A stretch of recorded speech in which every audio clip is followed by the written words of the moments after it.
We'll start off by giving Bree her surprise that we picked last night. The most figs we've ever picked from our fig tree, and she loves figs. Hi, we're Art and Bree. 4 years ago, we left the city to buy a 100-year-old farm to turn it into our own productive homestead where we can grow our own food, build a healthy life, and raise our kids just how we like. If you want to join us in our homesteading adventure on our small farm, don't forget to subscribe to our YouTube channel. Give them to Mommy. What is it? Did those come off of our fig tree? Yep.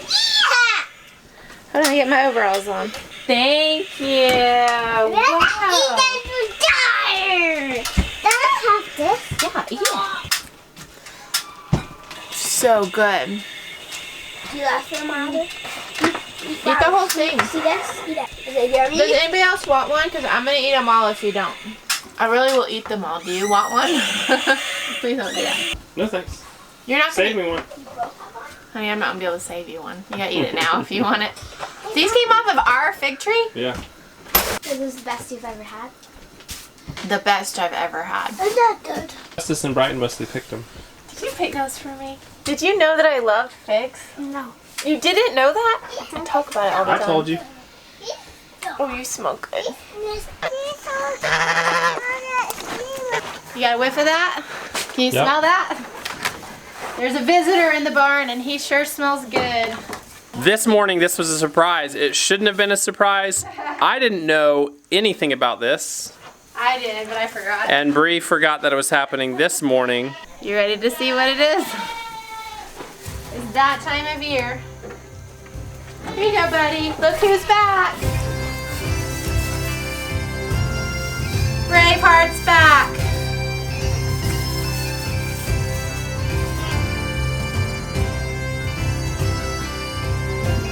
Phew. You smell like a buck. If you've been watching for a while, you'll remember that Braveheart is our very sweet one-testicled young buck. He was. He's not ours anymore, but now we're borrowing him. Yeah. Back from the people. Wait a second. Did we get him from them in the first place? We bought him from them. And then when we were ready to sell him, she's like, oh, she messaged me on Facebook. Oh, can I please buy him since you're selling him? And I was like, yeah, I would love that. So then I said, messaged her a couple weeks ago. I think I messaged her last year. Can I have Braveheart this year for my alpines? And she's like, yeah. So he's back. He's back. I'm a little bit worried this may be war, him and the bull. You remember what he would do with the cow when he was here before? He would fight. He would go head to head with the cow, like showdown. You're talking about Brownie, the steer. He did that with Brownie. Oh yeah, he would do it with Brownie, but he also did it with the cow. And then I'm a little bit worried that he and the bull are going to go head to head. I will see. I know that he can get away from the bull. It's not like the bull. He's way faster. Will hurt him, but he's quicker. They're going to stay in the barn for a couple days and get acclimated. And it'll just give me the chance to keep a close eye on them and see if anything's going on. Most breeds of goats, specifically large breeds, aren't in heat all year long, like a cow. Most large breeds of goat come into heat in the fall for spring kidding. Kind of like deer, basically. You got some water for the goats? Mm-hmm. Thank you for helping me. So yeah, so every fall I get a buck, though we used to own Braveheart. I'm actually not planning to keep these alpines. My family doesn't like their milk and kind of just tolerated it when our cow was dry. So I am planning to eventually find some Nubians, probably not for a while. So I'm going to breed my alpines and then sell them. Goats are a lot easier to sell when they're bred. This guy's been really sweet, but I still don't want this guy right in here unless I'm right with him. So my friend did say that he's still the sweetest buck she's ever had. And she's been doing this for a very long time. I think a couple decades. Yeah. We'll still treat him like a buck. Does he have Milkies? He does not have Milkies. The last time that we had Braveheart sire our goats, that's when we had Nubian goats. He threw all does. Yep. Which means like it's the boy that decides whether an animal or a human is male or female. And we got all females that year. I think we got 5. Can I have that bucket to give him a treat? Yeah. Thank you. I'm gonna get him a little alfalfa treat, okay? Here you want a treat? Look at him through the gate. Yeah. Come here. I'm gonna eat one. You gonna take a big bite? Yeah. Watch this. I'll watch it. No, eat it. Oh yeah, it's good, isn't it? Yummy. Did you eat the stem too? No, the stem came off when I pulled it off. At least somebody in the family likes figs besides Mommy. It's good to have a buck back on the farm, I guess. Kind of What stinky. was that sound? That was Braveheart making his sound. Can you smell him? Say bye, Daddy. Bye. Have a good day. Do you want to wait for your Tyvek stuff to get here? No, because it'll probably be like 4 o'clock. Okay. All right. I don't know. It's nap time. You smell like a goat. No, you like. I do smell like a goat. Do you know what happened when the goat got here? No, I was wondering where you were. So Grace was taking care of him.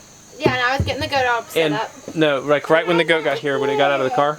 So Grace was taking care of him and holding him right there and like supervising him. But then the goat jumped out of the car on a leash and bumped him, and he fell down. And even though he just got changed, he had a full diaper. And when he sat down, it exploded all down his legs everywhere. So not only was he crying because the goat knocked him down, he didn't get hurt, but it was just like plow, down his legs and out of his diaper. Tragedy after tragedy. That's where I was when I was wondering. I was like, why? I'm like doing all this for the animals. I'm like, where is Arthur? I mean, I didn't mind you were down there. I thought you might want to film it. it was a disaster. Okay, it's time to get my brain switched into gut mode and go mode and try to get as much done as possible. You'll remember yesterday I removed the kitchen. The day I was gutting before that, I gutted out 3/4 of this room.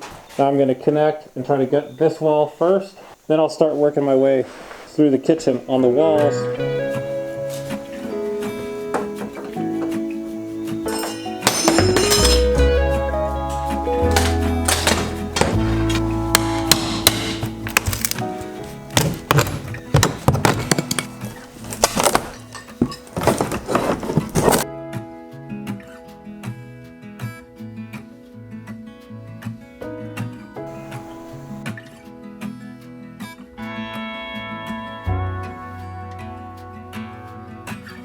Okay, I got most of that wall down. Now I'm just looking closely at my wires because I'm going to take most of this wall out. I want to leave all the wires there and leave the box there.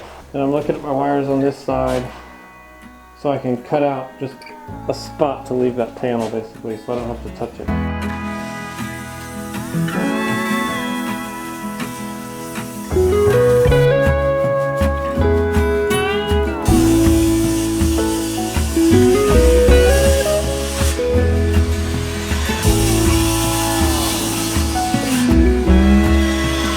If it seems to you like this is just crawling, this whole thing, here's something cool. Everything I've done so far has been the first side of a wall, but once you get to the second side, you can just smash through the wall. You don't have to take things down so carefully, or one board at a time.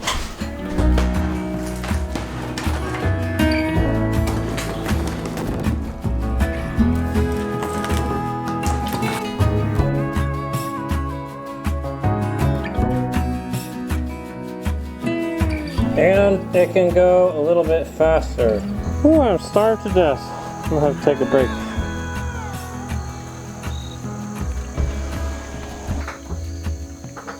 Bree made this awesome lentils and rice. It's delicious.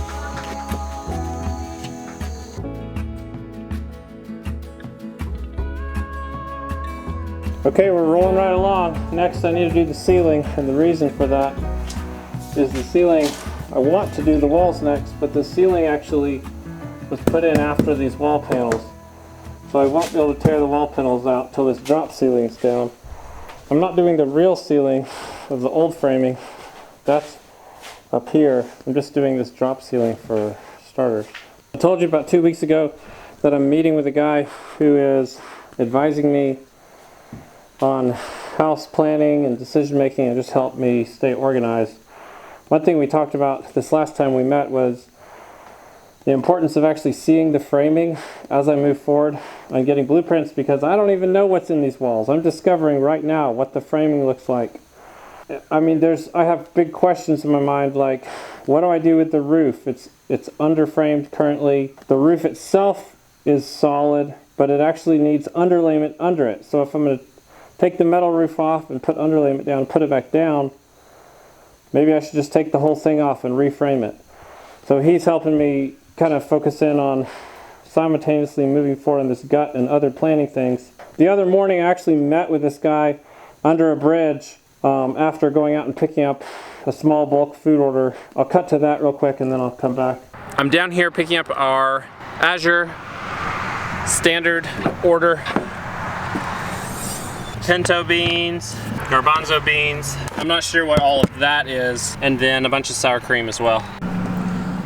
If you don't know what Azure Standard is, it's actually an amazing co-op for organic and natural foods that you could get in on almost anywhere in the US. It's a way to cut out the retail middleman and actually get organic food in bulk if you want it, or just smaller packages at really good prices. We're loving getting orders from them, and they have drops like this one all over the country. Webb is here, and we're just meeting in a spot that's convenient for both of us. I mean, regionally. Convenient is a, matter of perspective. I've always done this. Just found unusual little spots, and then use them for kind of usual things like meeting. So I won't take too long on this, Webb, because I want to sit and talk. But this is the doorway to a beautiful little land. It's like a secret spot. Oh, cool. Did you ever read any Zane Grey westerns? No. There's one about this hidden valley. There's all these legends of these secret places, but this is one of them for me. That's cool. How did you find this? Just exploring. Look at all there's crazy like raccoon tracks, deer tracks. Like the deer are running through this tunnel. Yeah. To get under the interstate. I call it a canyon. It's surrounded by about almost 30 foot, 25 to 30 foot retaining walls on both sides. It's quiet down here too. It is. I know it's not like rush hour. Well, it is, but it's not like heaviest shopping hour at Walmart. When we were in New York City last time, they turned one of the the monorails. Yeah.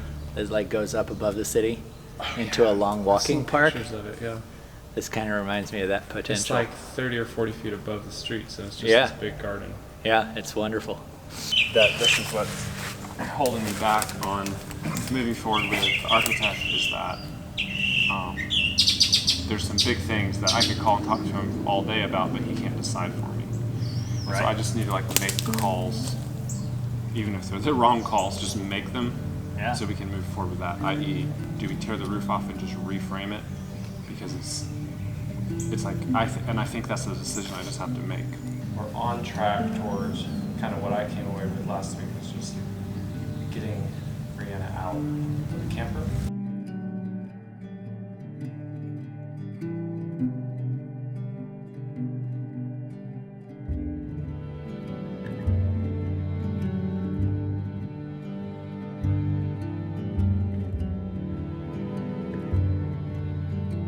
Okay, I'm going to wrap up in here soon. I've really made some good progress in busting out of a ton of layers all the way across this room. I'm not totally done with the walls in here. But hey, look, we found some insulation. That's cool. And there's some kiln-dried factory framing. Looks like a 2x6 ripped down. That's interesting. I am slowly discovering actually what this room was, and I knew that there was a porch over here that got closed in. Over in this part, right inside the back door, I finally hit some exterior siding, some of the old wood exterior siding, and we're inside the kitchen now. So this was exterior, and it looks like they had like a half height wall maybe And then screen porch above that is my guess. You know, it's interesting because that's kind of what we're going to do with this space. Is this is going to be a little mud room. So we're going to slam out this stuff, put it in the dumpster, and call it a day for the day.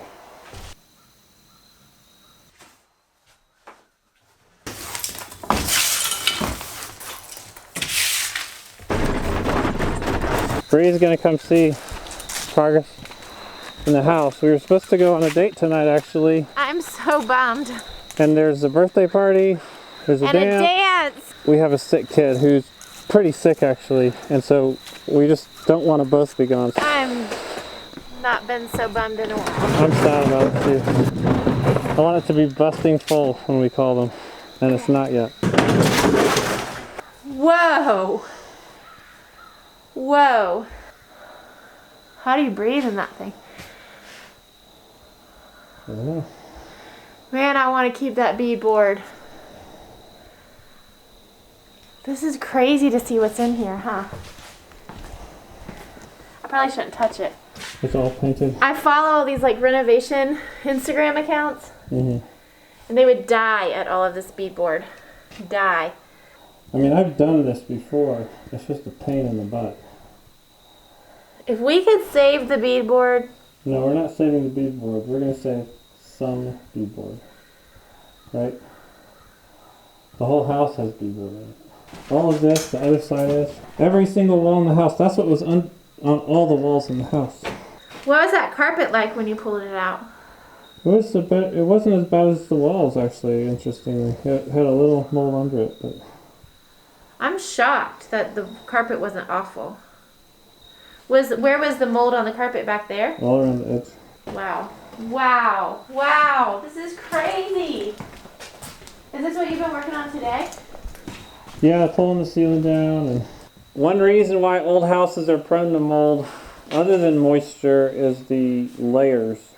And there were 3 interior wall covering layers everywhere in this room.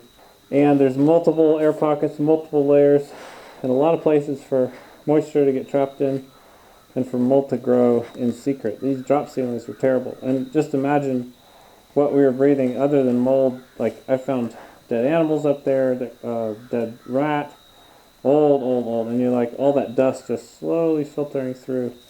I wish you guys could actually see my face. This is crazy. So new paneling, old paneling, beadboard. Yeah. What? Is this interesting to you? Like, it's almost like opening a gift you don't really want.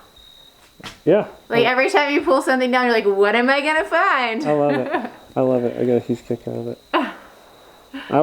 If I didn't have anything else to do, I would still be up here working. Yeah, working hours though. We're working on that. Working hours. Otherwise, all you do is work. Good job. Wow, this is amazing. Wow, you're doing it. You're gutting our house. I know. Woo! Ooh. I want to look into how to save beadboard. There's no looking into. You just take it out carefully, stack it, sand it, clean that up carefully, install it, and paint it. And until you paint it, you have to be careful with... Are you kind of telling me you don't want to do that? No, I'm not. I'm just telling you, don't expect me to save very much of it, because it's a huge amount of work. I mean, it doubles the amount of work. But then on one hand, you could say you save money. But I've done bathrooms. I did a bathroom on one house, the whole bathroom, and we did the same thing and pulled beadboard, kept the boards that were good, stacked them, sanded them, and then installed them as like a wainscoting in the bathroom, and it looked really nice. I really want beadboard in the whole kitchen dining area. The whole kitchen dining area? Yes. I have other plans. I'll show you pictures of what I'm thinking. I'm interested in seeing pictures. Yeah. Beadboard, you know how you have to actually clean the dust off, dirt out of all this crap. I don't know. I know a girl that just did all this, so I could probably contact her. You should contact someone who's had it for a year. They're sitting right there now scrubbing those cracks.